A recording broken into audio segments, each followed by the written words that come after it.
Entonces, séptimo Sí, semestre ya, ya, ya tiene habilitada. ¿Sí se ya, pudo? ya les debe de aparecer ahí que está grabándose la clase. Ok, Gracias. muy bien. Bueno, déjame abrir la clase de hoy.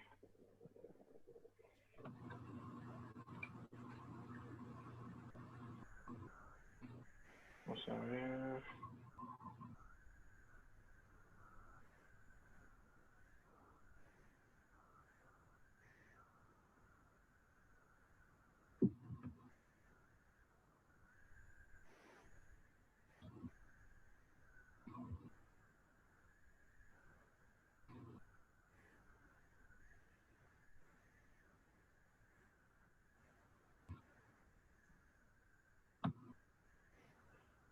Muy bien, bueno, vamos a iniciar.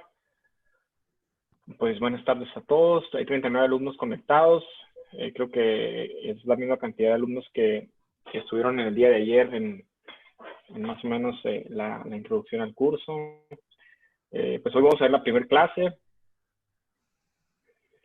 Eh, Antes de iniciar la clase, siempre le comento a los alumnos que si después de la clase anterior les surgió alguna duda, algún comentario, algo que olvidaron preguntar y demás. Ayer olvidé comentar, hay una pregunta que me hacen frecuentemente, ¿verdad? Doctor, ¿hay posibilidad de mover los horarios de clase? Les comentaba que sí hay flexibilidad, ¿sí? En ocasiones tengo oportunidad por la mañana, en ocasiones tengo oportunidad por la tarde, pero sí debemos de quedar de acuerdo ambos bandos, ¿verdad? Para que ni para usted ni para mí se empalmen otras actividades. Entonces, y ya me habían comentado unas opciones, pero no puedo a esas horas, entonces eh, no sé si tengan alguna otra pregunta, comentario.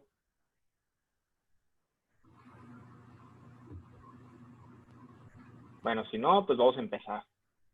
Entonces, el día de hoy vamos a hablar un poco acerca de la introducción a las enfermedades infecciosas, un poquito acerca de algunos datos puntuales de la epidemiología que nos han ayudado a entender algunas infecciones, algo acerca de la patogenia de las infecciones desde el punto de vista muy general y mecanismos defensivos del huésped, cómo nuestras defensas o nuestro sistema inmune nos ayuda en el día a día para defendernos de patógenos primarios y secundarios, como ustedes van a ver en un momento, y cuáles son las perspectivas de futuro, ¿sí? ¿Qué nos espera para los médicos y las infecciones? Y sobre todo, y puntualmente, pues qué le espera la especialidad de enfermedades infecciosas en los años que vienen. Entonces, pues vamos a iniciar. Vamos a ver, un segundo. Está el chat abierto. Cualquiera que quiera hacer alguna pregunta, algún comentario, adelante, y las vamos resolviendo en tiempo real. O si quieren hablar y hacer la pregunta, nos detenemos y resolvemos la duda.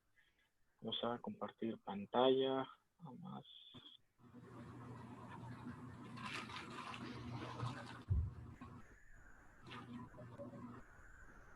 Muy bien. ¿Sí logran ver las láminas, la diapositiva?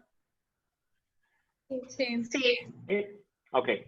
Bueno, entonces, pues vamos a empezar. Bueno, eh,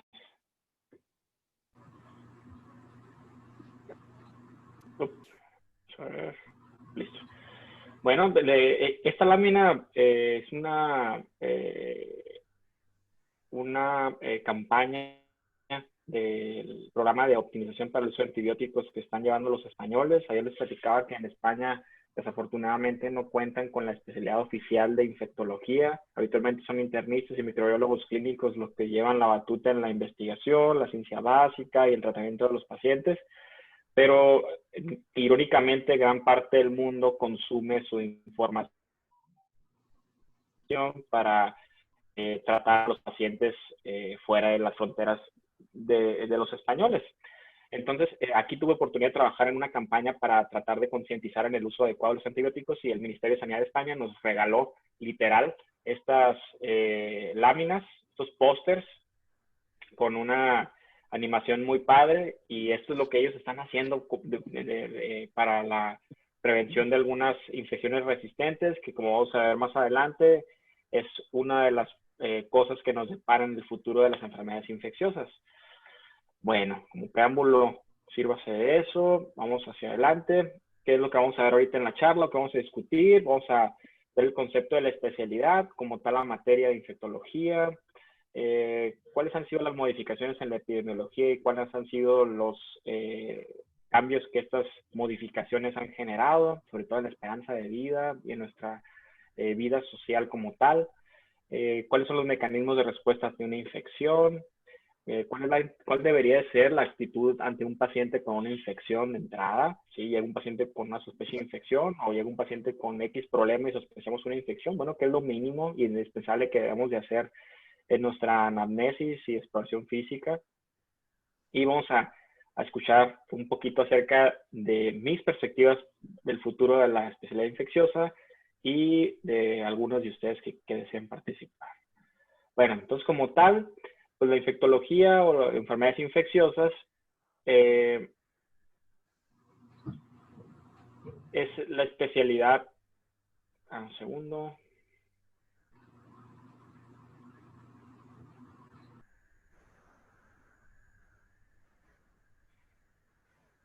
Un segundo, es que tengo problemas aquí con la pantalla. Ok.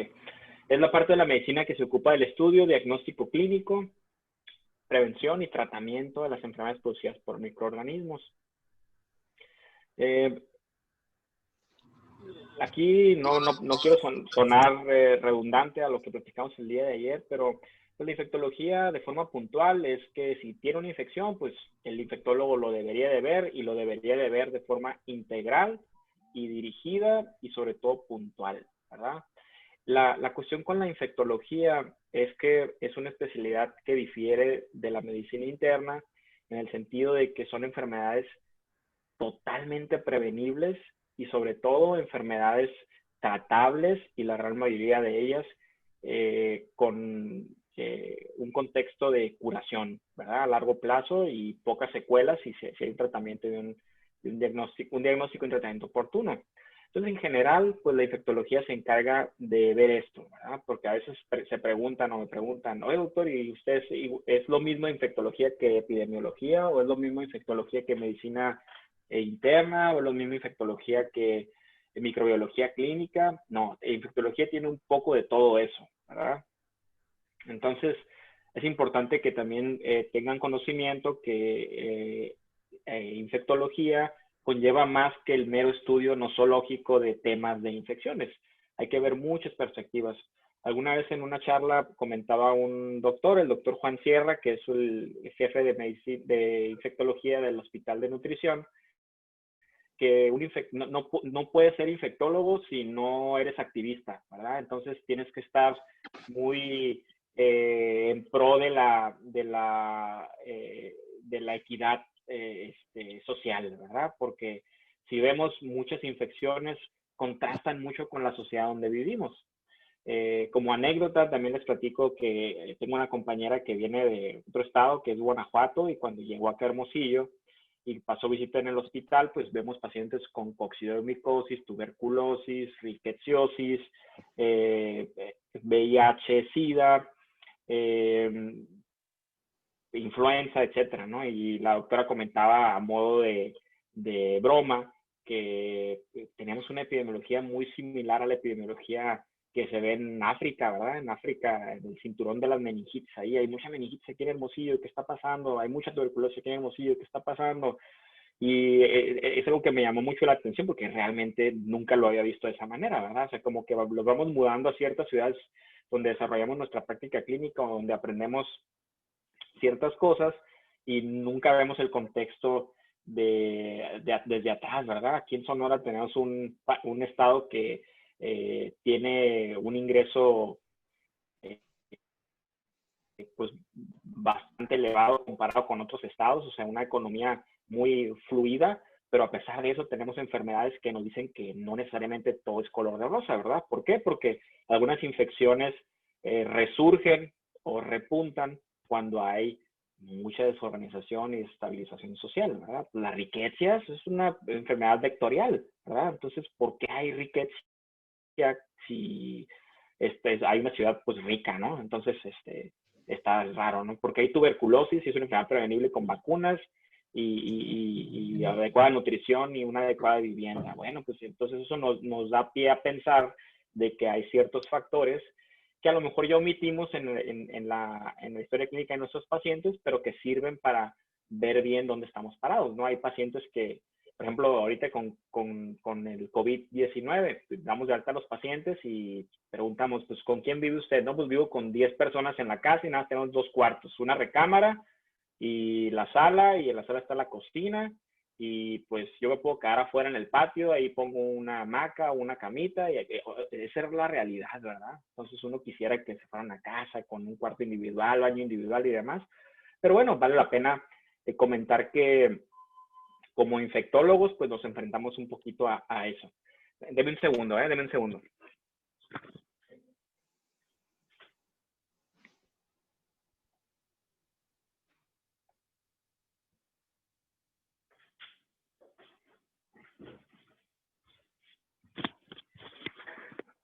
Perdón. Bueno, en fin, entonces vamos a pasar a la siguiente lámina. Esta me parece interesante porque es un estudio transversal, básicamente es un estudio en el cual evaluamos la mortalidad en nuestro país con el pasar de los años, de las décadas. Entramos de un siglo, damos un brinco al otro siglo y vemos que la esperanza de vida afortunadamente ha ido mejorando, ¿sí? Si ustedes observan la línea, en el eje de las X está el tiempo, en el eje de las Y está el promedio de vida, en general hombre-mujer, y pues como que vamos para arriba y eso se ve muy bonito, ¿verdad? Pero si vemos aquí en donde iniciamos la gráfica, esto es para México nada más, ¿sí? Si vemos donde inicia la gráfica, pues realmente ganamos por lo menos en promedio 6 años de vida. Si ustedes revisaron el primer capítulo del libro de Farreras, que de hecho les compartí un zip ahí con libros, o si lo tuvieron, si ustedes lo tenían y lo revisaron, hay 2 gráficas muy ilustrativas que nos dicen cómo la mortalidad, perdón, cómo la mortalidad ha azotado a la humanidad con el paso de los años. Y vemos un repunte en la mortalidad global y en la mortalidad atribuida a enfermedades infecciosas, más o menos como entre 1910 y 1920, que fue cuando aconteció la famosa gripe española.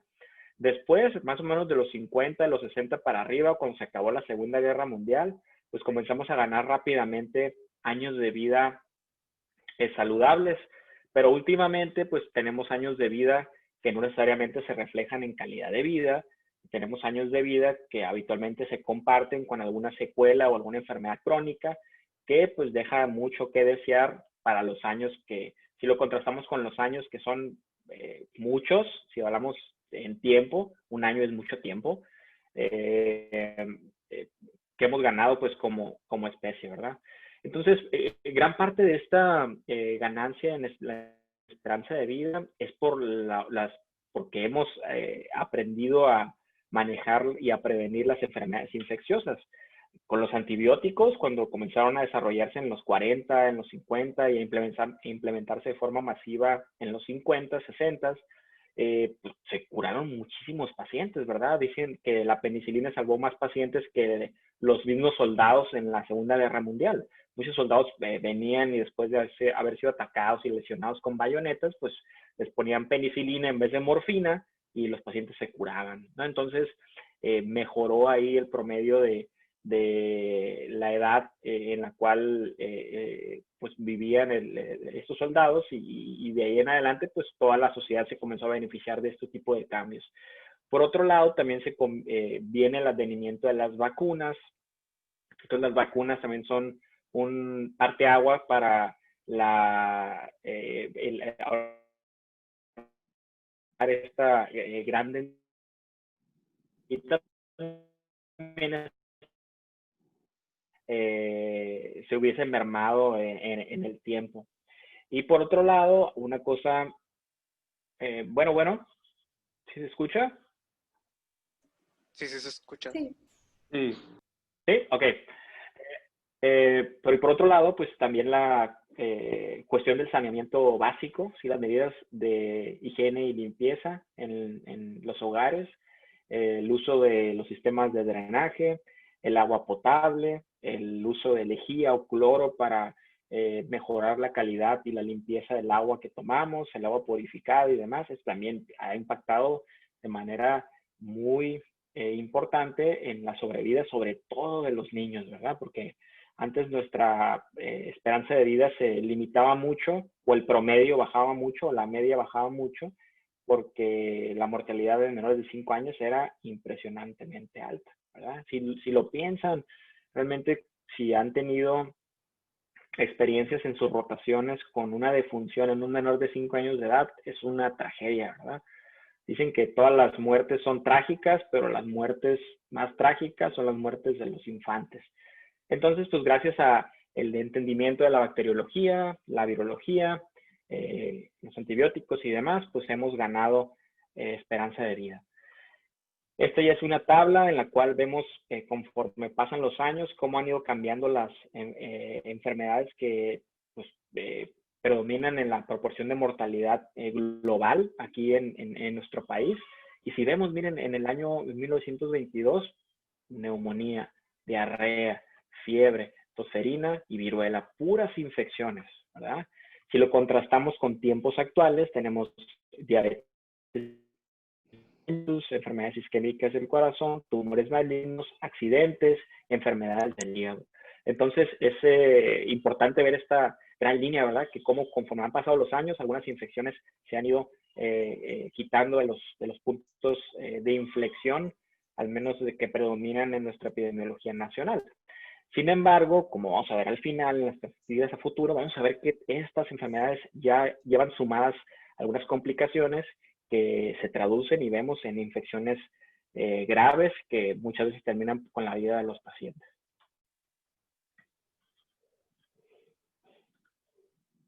Bueno, entonces, doctor Boruel, entonces, ¿por qué me debo preocupar por las infecciones? O sea, que si ya tenemos aquí que no hay infecciones en la última columna, ¿por qué me debo de preocupar por las infecciones? Bueno, pues entonces aquí nos dicen algunos autores que más que nada es un modelo que especula más o menos que 10 millones de pacientes van a morir por infecciones relacionadas a bacterias resistentes hasta el año 2050. ¿Sí? Todos los modelos estadísticos tienen errores porque toman en cuenta muchos factores que son relativamente constantes, pero hay factores que son muy variables y en este caso el comportamiento de las personas es un factor muy variable, ¿verdad?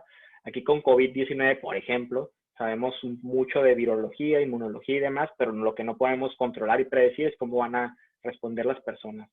Entonces, aquí esto es importante. ¿Por qué? ¿Por qué? Porque si vemos en la última columna que las enfermedades crónico-degenerativas predominan, pero aquí, ante la resistencia bacteriana, como la resistencia a algunos virus, ¿sí? Como la influenza, que ya es resistente a la mantadina, el antifludes, que no funciona ya para tratar a nuestros pacientes.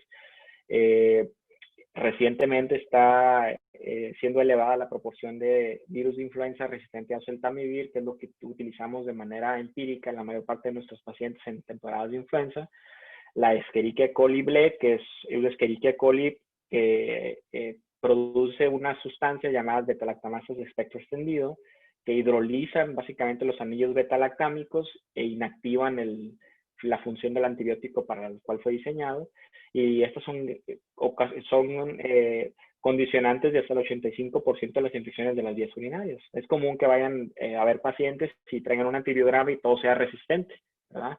Entonces, ahí son casos problemas. La otra es el neumococo. Sabemos que el neumococo no tiene estas características de producir beta-lactamasas y demás. Sin embargo, lo que sí sabemos es que se adapta mejor a concentraciones definidas de ciertos antibióticos, sobre todo las penicilinas. Por ejemplo, tenemos pacientes que tienen una meningitis y que si estuviéramos en 1980 les damos una dosis bajita de penicilina, 12 millones de unidades al día, y se eliminan muy bien. pero actualmente ya no. Actualmente tenemos que darle hasta 24 millones de unidades al día. ¿Por qué? Porque vemos que el neumococo se ha adaptado un poquito más a ese tipo de antibióticos y ese tipo de entorno que es tóxico para la bacteria. La otra es el estafilococo, que predominan las infecciones en el torrente sanguíneo y en los tejidos blandos. También el estafilococo nos está dando graves problemas.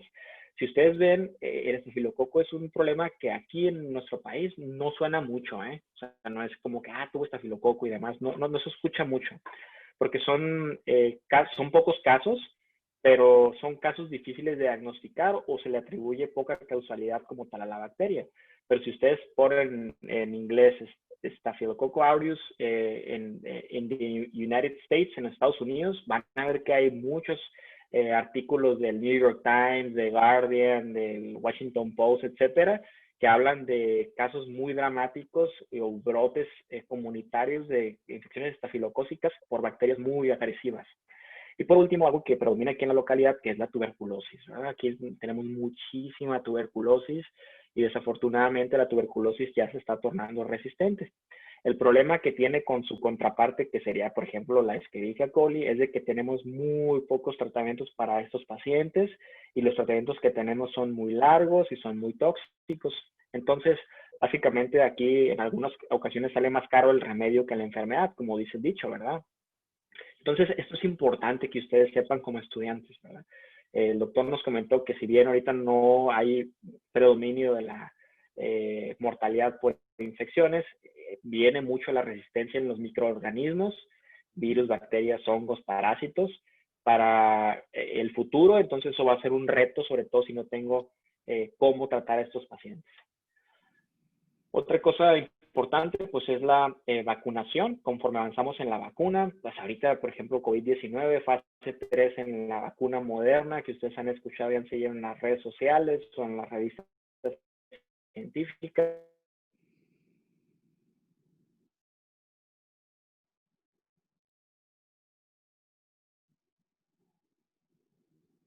Nos hay esperanzas para prevenir algún tipo de infecciones. La vacunación, sabemos que aplicada de forma masiva, de forma masiva y de forma dirigida y puntual a ciertos grupos vulnerables, conlleva la detención del avance de las pandemias o de algunas infecciones puntuales. Entonces, conforme vayan avanzando en los años, ustedes van a ir viendo que nuestra cartilla de vacunación o la vacunación por medios particulares, pues también va a ir avanzando y es importante que la conozcan. Y les repetía, les comentaba el día de ayer, hay estudiantes que, doctor, me voy a ir de un intercambio a Colombia y me piden una vacuna para la fiebre amarilla. Bueno, eso ni hay aquí en México, ¿verdad? No, pues no hay, pero pues hay que prevenirla con una vacuna. Entonces, las vacunas sabemos que funcionan y es una condicionante que va a tener algunos cambios en el futuro. Por otro lado, las mutaciones o las pandemias. Miren, esta lámina la puse el año pasado para ejemplificar por los virus con potencial pandémico que son influenza como tal. Si ven ahí, pues están todos los virus con los sufijos de la hemaglutinina y la neuraminidasa. Y pues aquí vemos todos los potenciales pandémicos y pues las muchísimas muertes que se vieron y se vivieron con cada uno de estos virus, ¿verdad? Ahorita pues esto deja mucho que desear porque pues ya tenemos a nuestro nuevo virus aquí con nosotros, aquí en la localidad y pues es importante que también sepamos eso, ¿no? Que los virus son microorganismos muy erráticos desde el punto de vista evolutivo y tienen el potencial de generar pandemias. Entonces también se van a enfrentar. Ahorita les tocó, si ven el vaso medio vacío, una etapa muy, muy terrible para fines de preparación académica.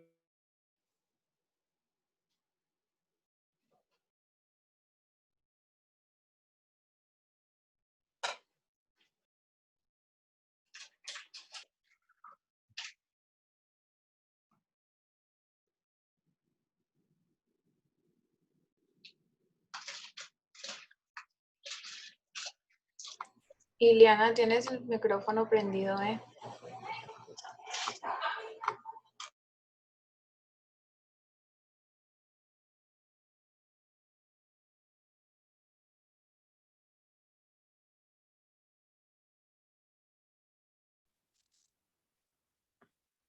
Bueno. Bueno, Bueno, Ok. Perdón, me desconecté. ¿Sí ven la pantalla? sí. Sí, ok. Si las presionáramos, no palidecen a la digitopresión. Es un sarcoma de Kaposi. Es una infección que se comenzó a desarrollar en los 80. Es por un virus, herpes tipo 8, pero se ve sobre todo en los pacientes inmunocomprometidos, en este caso los pacientes que viven con VIH, ¿verdad? Es una manifestación aquí en la localidad todavía frecuente. Eso traduce que los pacientes están diagnosticando de forma tardía o no hay medidas suficientemente buenas que sirvan para prevenir la transmisión del virus como tal, ¿verdad? Entonces hay que estar al pendiente de eso. En conclusión, ¿de qué? Pues de manifestaciones frecuentes de enfermedades raras que pueden entrar aquí a nuestro país. Por ejemplo, el COVID-19, ¿verdad? Que la manifestación de la anosmia o el COVID-19 y la manifestación de los dedos de COVID que les llaman, ¿verdad? Son manifestaciones poco comunes de una enfermedad muy frecuente. Y también pues, hay manifestaciones comunes de enfermedades raras, relativamente raras para nuestro entorno comunitario. Pero también hay manifestaciones comunes de enfermedades raras, ¿verdad? Ahorita vamos a ver un ejemplo de ellas.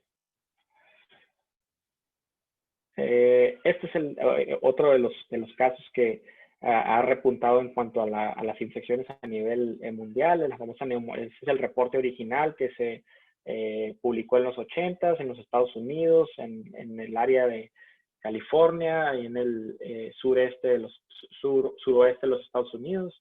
El brote de neumonía por este hongo que se llama Pneumocystis jirovecii, que afectaba a los pacientes que tenían una inmunodeficiencia celular adquirida, que en este caso es por el virus de inmunodeficiencia. Pues los pacientes comenzaron a ver los doctores comenzaron a ver, así como ahorita, casos de neumonía atípica que no respondía a los antibióticos convencionales, que era negativo en los pruebas de microbiología habituales y que por estudios post-mortem pues, se revelaron estos neumocistis, ¿verdad? Entonces, pues, una enfermedad emergente nueva, ¿verdad? Se sabía que el VIH ya tiene circulando más o menos como desde los 60, 70, pero no había producido un repunte o no se había hecho endémico como tal fuera de África, ¿no? Pero bueno, en fin. Y esto es lo actual, ¿verdad? Esto es del día de hoy. 20 millones, casi 20 millones y medio de casos de COVID-19, casi 1 millón de muertes a nivel mundial. Entonces, pues es una pandemia que está en curso, no sabemos cuándo va a terminar y no sabemos cuántas olas o cuántas oleadas va a tener esta infección, ¿verdad? Entonces, es un virus que también ya tiene tiempo circulando en los murciélagos, sobre todo en Asia, y como les comentaba hace un momento, pues hacer un virus genéticamente inestable, pues tiene el potencial de compartir su material genético con otros virus y en otras especies y pues producir una zoonosis como tal. Y ahorita estamos como estamos, ¿verdad? Entonces, en conclusión, pues de manera muy puntual, ¿por qué nos deben de importar las enfermedades infecciosas? Con miras al presente y al futuro, es que, y obviamente viéndolo desde un espejo del pasado, pues que actualmente ya tenemos resistencia para todos los patógenos que ocasionan infecciones en los seres humanos. También tenemos nuevos patógenos, ¿sí? Al menos para los humanos, COVID-19, por ejemplo. Tenemos clínica también poco conocida, ¿sí? ¿Se acuerdan que los pacientes, las historias de la peste negra que le llamamos, los pacientes se morían porque los médicos no sabíamos cómo tratar a los pacientes? Lo mismo está pasando ahorita aquí en COVID-19. Los pacientes inicialmente, pues, estamos hablando de en marzo, febrero, fallecían porque no sabíamos cómo trabajar con los pacientes, ¿verdad? Cómo trabajar respecto a dónde los vamos a poner, cuánto oxígeno les vamos a poner, les vamos a dar algún antiviral, les vamos a dar algún antiinflamatorio, cómo nos debemos de proteger los médicos, cómo debemos de manejar la cuestión de salud pública, etcétera, etcétera, etcétera. Entonces, conforme avanzamos y nos enfrentamos a nuevas infecciones, pues va a haber estos datos clínicos poco conocidos y no esperados para hacer un diagnóstico como tal, ¿verdad? Todo esto traduce escenarios médico-paciente complejos, escenarios salud pública y sociedad complejos. Entonces, pues eso es por eso nos deben importar las enfermedades infecciosas. Muy bien, pasando como tal algunos términos de microbiología y epidemiología que son importantes que queden claros desde el inicio del curso, tocamos los siguientes tres, ¿sí? Los puntos clave en la atención de un paciente, sobre todo en un paciente que llega con un resultado positivo de alguna prueba. Si ustedes, no sé si alguno de ustedes habrá pasado por ahí que se han hecho pruebas serológicas para el COVID-19, por ejemplo, y está positiva y se alarma, mucha ansiedad y demás. Bueno, hay ciertos conceptos y ciertos principios que como médico debemos de conocer para solicitar estudios, ver qué vamos a esperar en esos resultados y el resultado, una vez que esté en nuestras manos, ver cómo lo vamos a explicar al paciente y qué dirección vamos a tomar. El primer término se llama colonización, ¿sí? La colonización no es más que nuestra microbiota humana. Les comentaba ayer que en cada una de las secciones de nuestro cuerpo viven cierto tipo de microbios que tienen funciones muy puntuales y cuando esos microbios se modifican, hay una modificación bastante acentuada en la función de esa región como tal. La microbiota donde más microbios hay, pues es en nuestro tracto digestivo, ¿verdad? Ahí literalmente es como si fuera la entrada, la película Interestelar, y de un lado está la galaxia actual y del otro lado está otra galaxia, ¿verdad? Entonces, y ese hoyo negro, esa es la microbiota, así lo deben de imaginar. Entonces, nuestra microbiota básicamente lo que nos da es inmunología. Sabemos que el 70% del sistema inmune está ahí, está en nuestro aparato digestivo, ¿verdad? Entonces, es importante que cuando pidamos estudios que involucren zonas contaminadas, sepamos que hay microbios normalmente viviendo ahí. Por ejemplo, doctor, me dolía la garganta y me hice esta prueba de cultivo y salí con un estafilococo aureus. Y me dijeron que tenía que ver un doctor para que me dé vancomicina porque es lo único que es sensible. ¿Y cómo está ahorita? No, pues estoy bien. Ok, yo sé que el estafilococo aureus vive en la boca, ¿verdad? De forma transitoria en algunos pacientes. Y si el paciente no tiene ningún factor de riesgo, no tiene una cirugía inminente en los próximos 3 meses, pues no hay necesidad de hacerle nada más que explicarle y tan, ¿verdad? Entonces, ese es el término de colonización.